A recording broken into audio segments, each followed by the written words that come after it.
Jangan lupa like, komen, dan subscribe channel YouTube TVRI Bengkulu dan nyalakan lonceng notifikasinya.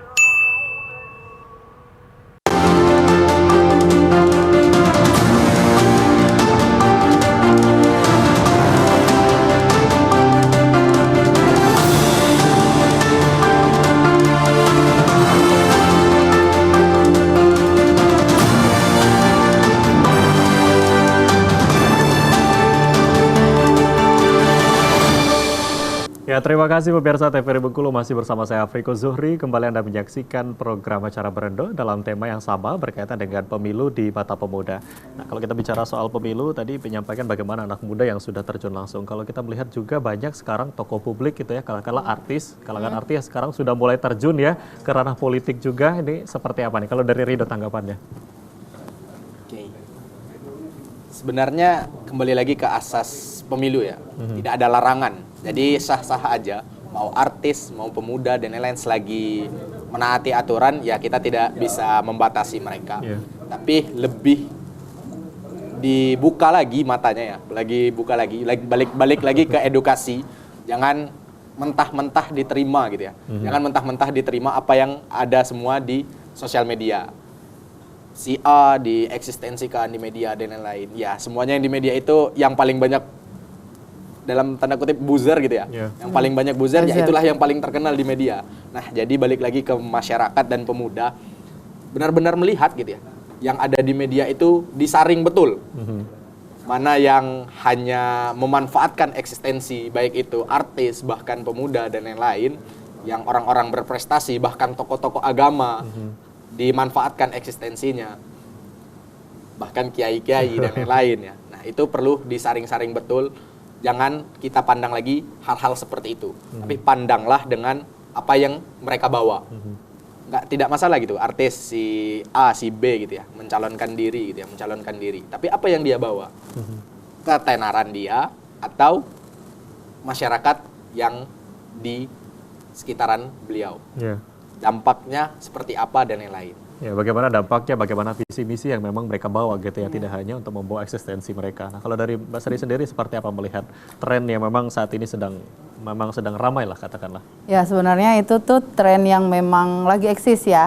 Apalagi artis-artis muda sekarang, bukan lagi artis-artis yang sudah pensiun di dunia entertainment, tapi sekarang artis-artis yang muda. Yang memang posisinya mungkin dari partai politik memikirkan bahwa eksistensi mereka sangat booming. Kemudian posisinya untuk menaikkan nama dari salah satu partai ataupun lain sebagainya. Namun memang posisinya ya tetap harus kita lihat sih. Sama yang disampaikan Rido, tetap harus kita lihat apa tujuan awal mereka. Kalau hanya menyampaikan dengan eksistensi mereka, orang melihat, oh ini tenar, suaranya banyak, pecintanya banyak, ya itu kan figurnya mereka yang dikenal sebagai seorang artis kayak gitu atau seorang entertainment. Nah, kalau untuk ke ranah politik kan bukan hanya dilihat dari figur, pengetahuan mereka, bagaimana mereka mengetahui tentang politik, bagaimana mereka mengetahui apa yang harus mereka kerjakan, apa yang harus mereka bangun, apa yang harus mereka lakukan untuk menyampaikan aspirasi masyarakat seperti itu. Nah, sebenarnya mau dia embel-embelnya artis dan lain sebagainya, yang paling perlu adalah pengetahuannya mereka dan niat awalnya mereka seperti apa sih. Oke, nah selain itu mungkin tidak hanya pengetahuan bagaimana calon peserta gitu ya, tetapi juga mungkin kalau kita melihat pengetahuan dari para pemilih itu sendiri. Karena mungkin disampaikan tadi mungkin banyak yang katakanlah kalau anak muda mungkin sudah melek informasi, tapi kalau pengetahuan sendiri berkaitan dengan pemilu, mungkin di kalangan mahasiswa saat ini seperti apa, Rido? Sebenarnya lebih ke mengajak teman-teman gitu ya, yang udah melek, yang udah buka mata terhadap politik, bahwa politik itu penting bagi kita, masa depan kita ada di sana. Ya, kita bisa berperan. Banyak peran pemuda itu di dalam pemilu. Ya, mungkin yang pertama kita bisa menjadi peserta atau penyelenggara. Itu banyak ya, kita udah masuk persyaratan itu kalau kita bisa di KPPS, Bawaslu dan lain-lain, kita udah masuk persyaratan. Kalau kita mampu di sana, kalau kita tidak percaya ya. Sekarang kan banyak tanda kutip tidak percaya dengan KPU, Bawaslu dan lain-lain yang digaungkan oleh pemuda. Tapi kalau tidak kepercayaan dengan itu, kalau kalian peka dengan itu, ya kalian bisa berperan di sana. mencoba masuk ke dalam sana. Itu pertama peran yang bisa kita lakukan di dalam pemilu. Terus peran yang kedua, kita bisa belajar berdemokrasi. Bagaimana panasnya, serunya, asiknya di dalam perperangan pikiran ya. Perperangan pikiran di dalam pemilu. Kita bisa masuk ke dalam tim ses atau relawan-relawan si A, si B, si C. Sehingga kita dapat belajar untuk demokrasi selanjutnya. Bagaimana kita buka mata untuk selanjutnya. Jangan hanya sekedar berkomentar, oh politik gini, membangun narasi-narasi yang tidak bertanggung jawab ya, tidak bertanggung jawab dalam artian setelah dia paham dengan politik, dia membangun narasi bahwa politik itu tidak penting dan lain-lain, sehingga banyak pemuda-pemuda, bahkan pemula ya, pemula yang bakal memilih, itu tidak percaya dengan hal politik, itu kan tidak bertanggung jawab.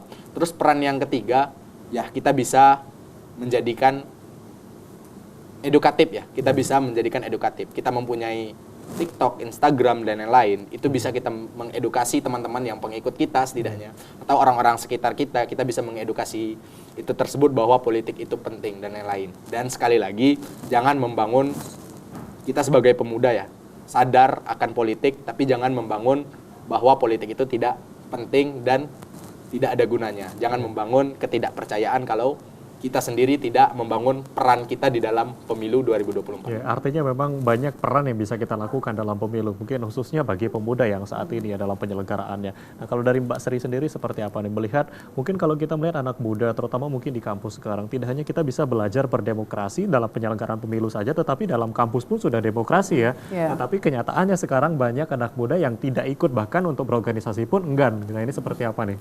Ya, sebenarnya kan mahasiswa itu kan adalah agen perubahan ya. Ya, mereka mampu merubah satu hal, baik itu dari pikiran dan semua aksi mereka. Sebenarnya dari pemuda itu mereka rasa apa ya, lebih tinggi rasa mager sih sebenarnya. Kalau anak-anak sekarang tuh lebih ke tinggi rasa mager. Hidup mereka ya cukup scroll TikTok dan lain sebagainya ya, maksudnya kayak gitu. Tapi sebenarnya dari rasa mager itu cobalah jadikan itu sebagai wadah kalian untuk mendapatkan semua informasi. Jadi apakah atau mereka menjadi ladangnya informasi? Seperti yang disampaikan sama Ridho tadi, mereka harus bisa mengetahui dan lain sebagainya. Nah, jadi kan memang misalnya mereka adalah seleb. Sekarang tuh anak-anak muda sekarang udah malah jadi seleb loh. Tanpa kita ketahui pengikutnya mereka banyak, like view-nya banyak kayak gitu. Dan sebenarnya dari kata seleb itu ya akan lebih baik adanya kerjasama antara pemerintah dan para seleb-seleb muda ini. Mereka mengedukasi berkolaborasi untuk mengedukasi tentang pemilu. Jadi anak-anak bisa melek akan itu semua. Kadang sekarang masyarakat anak-anak itu udah mulai meninggalkan baca koran dan lain sebagainya. Malah mereka lebih melek akan media massa ya. Jadi akan lebih bagus seperti itu. Ya, artinya memanfaatkan kemageran itu. Iya, memanfaatkan kemageran itu. Kita akan break lagi, nanti kita lanjutkan. Baik pemirsa TVRI Bengkulu, masih dalam tema yang sama, pemilu di mata pemuda. Kami akan kembali setelah jeda pariwara berikut ini.